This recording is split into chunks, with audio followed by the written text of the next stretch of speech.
হামজা এবং মিরাজুলের যে যুগলবন্দী, এই যুগলবন্দির দৃশ্যটা আমার কাছে এখন চোখে লেগে আছে। এটা পুরো ম্যাচের সেরা দৃশ্য, মোমেন্ট অফ দ্য ম্যাচ।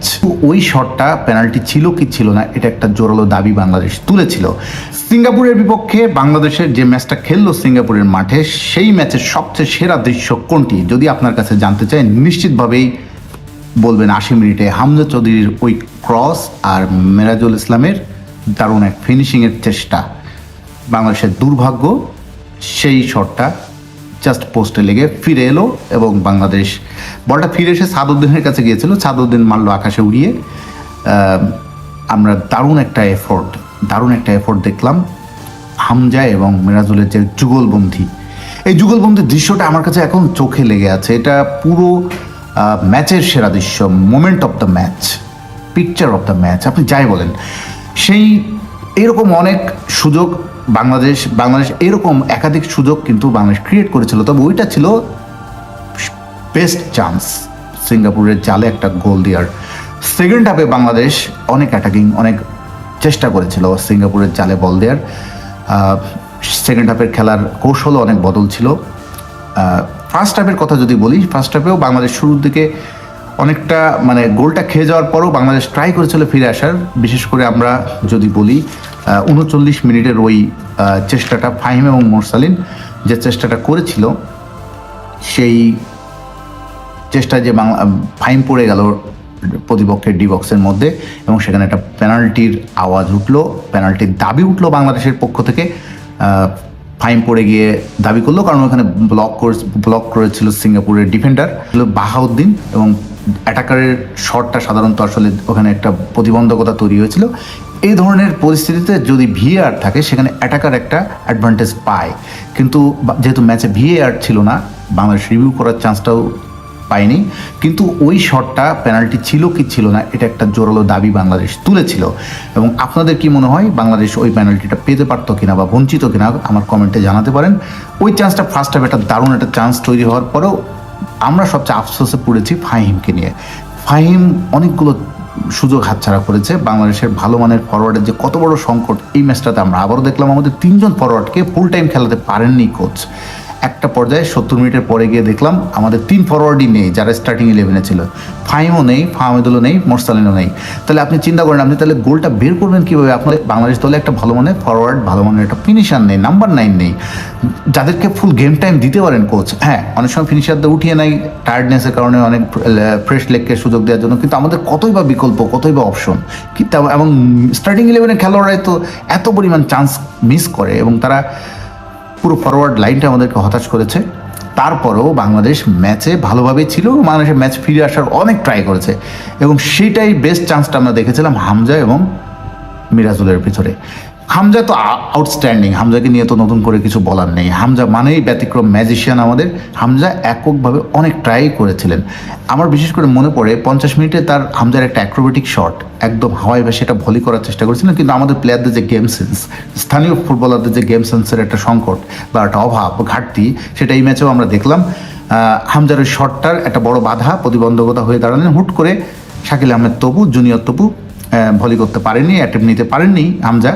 আবার হামজা অনেকভাবেই তিনি স্পেস তৈরি করেছেন। সমিত সোমটা একটু আড়ালেই থেকে যান আমাদের, উনি একটু ইন্ট্রোভার্ট, মিডিয়ার সামনে আসেন কম, বাট সমিত সোম কিন্তু আমাদের আরেকটা আস্থার প্রতিদান তিনি দিয়েছেন। বাংলাদেশের ইনফ্যাক্ট বেশিরভাগ খেলোয়াড়ই তাদের পারফরমেন্সকে আপনি যদি রেটিং করেন ভালো নাম্বারই দিতে হবে। তবে একটা প্রশ্ন কিন্তু আমরা যেটা বেশ শুনছি সেটা হলো, ফেসবুকে সোশ্যাল মিডিয়াতে আমরা দেখছি, সেটা হলো সোহেলের আর্মব্যান্ড, পুরোটা সময় আর্মব্যান্ড সোহেলের প্রায় ম্যাক্সিমাম টাইম বলবো, পরে রহমত মিয়া নেমেছিলেন, সোহেলের আর্মব্যান্ড দিয়ে রাখলেন, জামাল ভুঁইয়াকে কোনো চান্স দিলেন না। অথচ জামাল ভুঁইয়াকে কিন্তু বাংলাদেশের সেট পিস বলেন, লং বল বলেন, লং পাস বলেন, ক্রস বলেন, একদম পরীক্ষিত সৈনিক হচ্ছে জামাল ভুঁইয়া। শেষ দিকে যখন আপনি প্রতিপক্ষের দিকে চাপ তৈরি করবেন, অ্যাটাক করবেন, তখন আপনার এরকম মানের একটা ফুটবলার মাঠে রাখা খুব দরকার ছিল। কিন্তু জামাল ভুঁইয়াকে কোনো গেম টাইম দিলেন না কাবেরা। জামাল ভুঁইয়া কি তাহলে শুধু প্রেস কনফারেন্সের জন্য তাকে রাখেন? প্রত্যেক ম্যাচের আগে জামাল ভুঁইয়াকে পাশে রাখতে দেখি কাবরেরার, এবং জামাল ভাই ভালো ইংরেজি বলতে পারেন, জামাল ভাই ভেরি স্মার্ট, নিজেকে ভালো, ভেরি প্রেজেন্টেবল। এইসব কারণে কি খালি জামাল ভাইয়াকে রাখতে হবে? খালি মিডিয়ার সামনে আনার জন্য পুতুলের মতো? জামাল ভাইয়ার কি দেওয়ার মতো কিছুই নেই, সব পুড়িয়ে গেছে। কে বলে? জামাল ভাইয়াকে স্টিল আমরা জামাল ভাইয়ার গেম টাইম দিলে জামাল ভাইয়া কী করতে পারে আমরা স্টিল আমরা সেটা তো দেখেছি অনেকবার, কিন্তু জামাল ভাইয়ার কোনো সুযোগই হলো না। আমাদের ক্যাপ্টেন জামাল ভাইয়ার কোনো চান্স এলো না। সেখানে তাদের জামাল ভাইয়ার হচ্ছে বেস্ট মনে হয় সোহেলের একটা গেম সেন্সের উদাহরণ দিই আপনাকে। 53 মিনিটে সোহেল পড়ে গিয়েছিলেন, পড়েই থাকলেন। সমীর সোম তাকে টেনে তুলছেন, সমীর সোম তাকে বলার চেষ্টা করছেন, আরে আমাদের তো গোল দিতে হবে, গোল দেওয়ার তাড়া, তুমি টাইম কিল করছো কেন, ওঠো। যখন আপনি এগিয়ে থাকবেন, যখন আপনার শেষ দিকে টাইম কিল করার দরকার, তখন আপনি টাইম কিল করেন। তখন তো আপনার টাইমটাকে কাজে লাগানোর বিষয়। সোহেল শুধু মাঠে পড়ে থাকলে এবং সমীর সোম তাকে টেনে তুলছেন যে একটা সেকেন্ডও নষ্ট করা যাবে না। এ হচ্ছে আমাদের প্লেয়ারদের, লোকাল প্লেয়ারদের গেম সেন্স, এবং তিনি এই ম্যাচে ক্যাপ্টেনের আর্মব্যান্ড পড়েছিলেন। গেম সেন্সের আরও অনেক উদাহরণ দেওয়া যাবে। তারপর আমার কাছে মনে হয়েছে মোরসালিনের ক্ষেত্রে আরেকবার একটু বলতে হয়, তাকে আরও অ্যাটাকিং থার্ডে অনেক ইনভলভ হওয়ার দরকার ছিল। তিনি সেই ইনভলভমেন্টটা আমরা যদি আরও পেতাম, ফাইম যদি সুযোগগুলো কাজে লাগাতে পারতো, হয়তো ম্যাচের রেজাল্ট আরেক রকম হতে পারতো। সব মিলিয়ে শেষের দিকে বাংলাদেশের চান্সটা তবুও ছিল, কিন্তু আমাদের ব্যাড লাক, সে দুর্ভাগ্য, বাংলাদেশের সেই সুযোগগুলো কাজে লাগানো যায়নি। তবুও সামগ্রিকভাবে বাংলাদেশ সিঙ্গাপুরের বিপক্ষে সিঙ্গাপুরের মাঠে দারুণ একটা ম্যাচই উপহার দিয়েছে।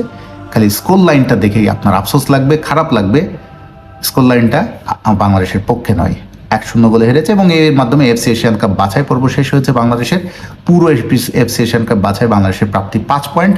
তবু আমাদের একটা পজিটিভ জিনিস, এই এফসি এশিয়ান কাপ বাছাই দিয়ে বাংলাদেশ পেল নতুন অনেকগুলো খেলোয়াড়, হামজা চৌধুরী, সমিত, ফাহমিদুল সহ আরও অনেক খেলোয়াড়। মিরাজুল আমাদের স্থানীয় একজন খেলোয়াড়, তাকেও আমরা দেখলাম, একটা ভবিষ্যতের সম্ভাবনা মিরাজুল হতে পারেন।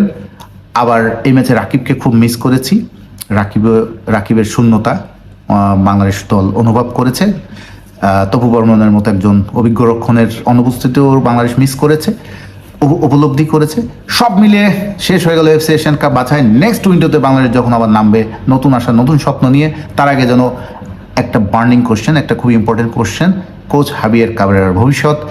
31 মার্চ সিঙ্গাপুরের ম্যাচটা যেটা হয়ে গেল, এই ম্যাচটা কি বাংলাদেশের তাহলে বাংলাদেশের ডাগা উঠে শেষবারের মতোই কি দাঁড়ালেন কাবরেরা? এখন বল বাফুফের কোর্টে, সিদ্ধান্তটা বাফুফকে নিতে হবে। বাংলাদেশের ফুটবল ফ্যানরা দেখতে চায় না কাবরেরাকে, এখন বাফুফে কি সিদ্ধান্ত নেয় সেটাই আমরা সবাই দেখার অপেক্ষায়।